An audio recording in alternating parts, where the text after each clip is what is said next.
Hello students, welcome to biological Adda and environmental and ecology की series चल रही है जिसमें हमने लास्ट लेक्चर में इन्वायरमेंटल इश्यूज स्टार्ट किए थे। ग्लोबल वार्मिंग हमने कवर कर लिया उस लेक्चर में। अब हम क्लाइमेट चेंज करने जा रहे हैं। क्लाइमेट चेंज समझने से पहले क्लाइमेट समझना होगा कि क्लाइमेट क्या होता है।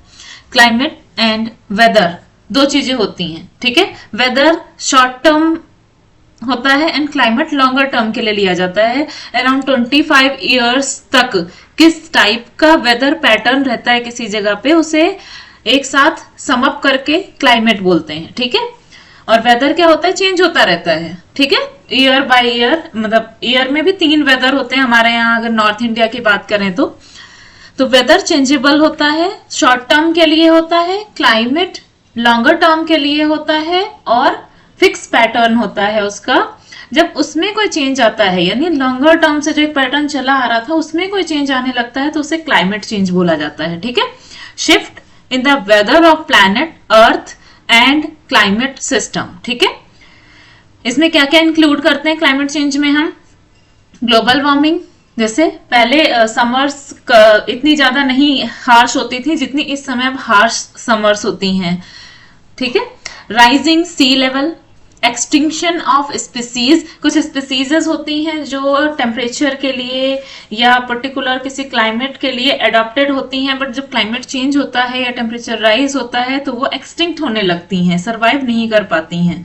तो ये प्रॉब्लम भी आती है क्लाइमेट चेंज की वजह से।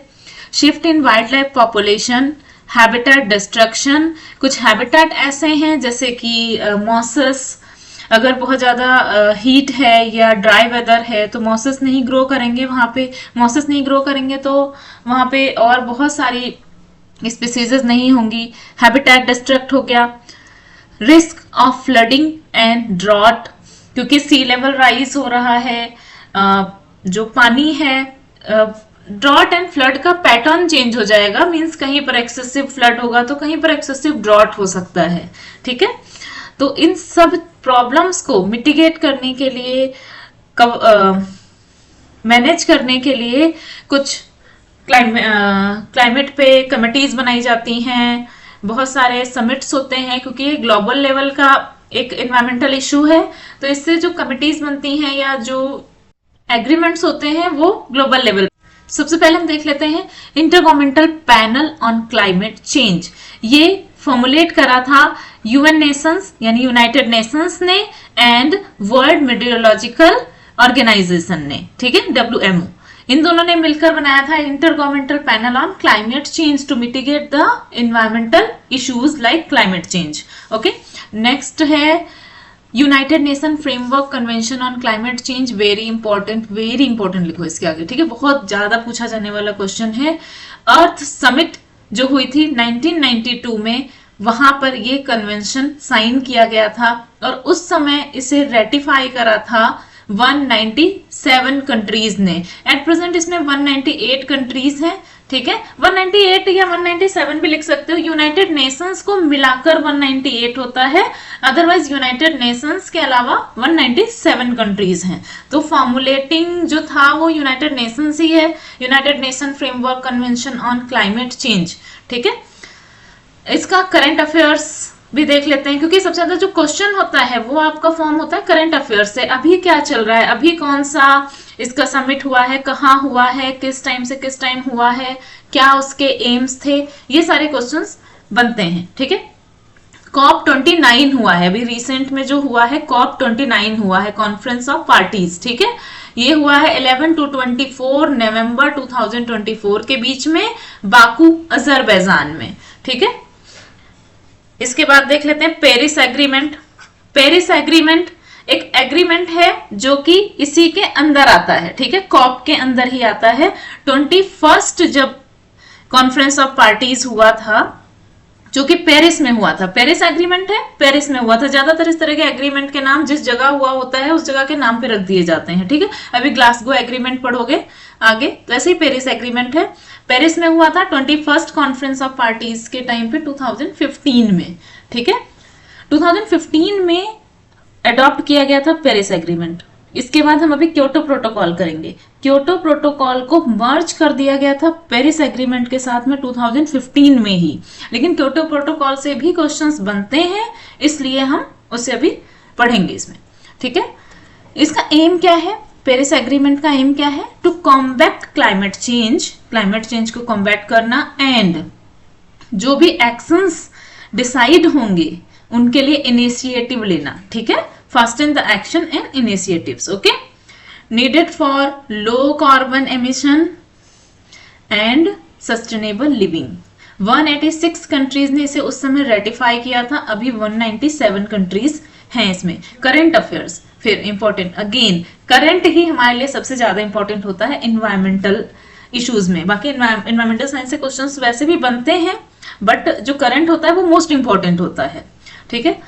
तो इसने क्या प्लेज लिया था, ये क्वेश्चन मतलब IAS, PCS या जितने भी स्टेट लेवल के दूसरे एग्जाम्स होते हैं हर जगह पूछा गया क्वेश्चन है, ये मान लो आप।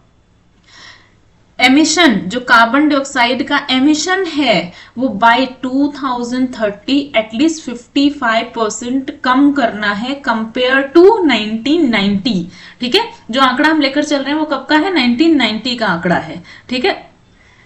तो 55% कम करना है उसके हिसाब से, और 2050 तक हमें न्यूट्रलिटी यानी नेट जीरो तक लेके आना है इसे, ठीक है। कब तक, 2050 तक। ये ईयर और ये नंबर 55% पूछा जाता है, ठीक है, मोस्ट इंपॉर्टेंट करके लिख लो यहाँ पे। नेक्स्ट है क्योटो प्रोटोकॉल, अभी मैंने बताया ये 2015 में पेरिस एग्रीमेंट के साथ में मर्ज हो गया था, ठीक है। इसका एम क्या था, reduce green house gases emission. अच्छा, इतना अच्छा प्रोटोकॉल था, ग्रीन हाउस गैसेस का इमिशन रिड्यूस करने के लिए बना था, तो इसे मर्ज करने की क्या जरूरत पड़ गई, ये मर्ज क्यों कर दिया गया, क्योंकि जो पेरिस एग्रीमेंट था और क्योटो प्रोटोकॉल था दोनों का एम सेम था, बट दोनों ने कंट्रीज अलग अलग ले रखे थे। जैसे कि पेरिस एग्रीमेंट में जितने भी नेशंस हैं उनमें जितना भी एमिशन होता है वो सब लिमिट करने की बात की जाती थी, लेकिन क्योटो प्रोटोकॉल सिर्फ और सिर्फ डेवलप्ड नेशंस की बात करता था, डेवलप्ड नेशन में होने वाले ग्रीन हाउस गैसेस के एमिशन को कंट्रोल करने की बात करता था, ठीक है। तो अलग से डेवलप्ड नेशंस की मतलब ना करके दोनों को ही एक में कर दिया गया, ठीक है। क्लाइमेट एक्शन समिट 2019 में बनी है, ठीक है। इसका गोल क्या है, वर्ल्ड के जितने भी लीडिंग कंट्रीज हैं, यहाँ वही बात, developed countries, the civil societies and the private sectors, ठीक है, उन्हें सपोर्ट के लिए इनिशिएटिव देना या उन्हें प्रोत्साहित करना, ठीक है, to mitigate climate change, need to limit global warming to 1.5 degree celsius, ठीक है, इंपॉर्टेंट वर्ड है 1.5 डिग्री सेल्सियस, ठीक है। क्वेश्चन ये डायरेक्टली आता है कितने डिग्री सेल्सियस कम करना है हमें ग्लोबल वार्मिंग, या कितने पर हमें लिमिट करना है ग्लोबल वार्मिंग को, 1.5 डिग्री सेल्सियस, ठीक है। जितना था टेम्परेचर उससे हम 1.5 डिग्री सेल्सियस बढ़ सकते हैं, इससे ज्यादा नहीं, ठीक है। ग्लासगो क्लाइमेट पैक्ट ये 2021 में हुआ है, ये 26th कॉन्फ्रेंस ऑफ पार्टीज में साइन किया गया था। इसका एम भी है ग्रीन हाउस गैसेस एमिशंस को लिमिट करना टू कॉम्बैट ग्लोबल वार्मिंग, ठीक है, ग्लोबल वार्मिंग को लिमिट करने के लिए, ठीक है। तो मेन इश्यू तो हमारा ग्लोबल वार्मिंग ही है। तो आज वाला ये पूरा का पूरा लेक्चर बहुत इंपॉर्टेंट है, मिनिमम में 8 से 10 क्वेश्चंस इसमें से बनाए जा सकते हैं, ठीक है। तो आप एक एक लाइन को इसमें ध्यान से देखिए, और अगर आपको ये सारे लेक्चर्स अच्छे लग रहे हैं तो please like share and subscribe my channel to motivate me, and मिलते हैं नेक्स्ट लेक्चर में with ozone depletion and biodiversity loss, ठीक है।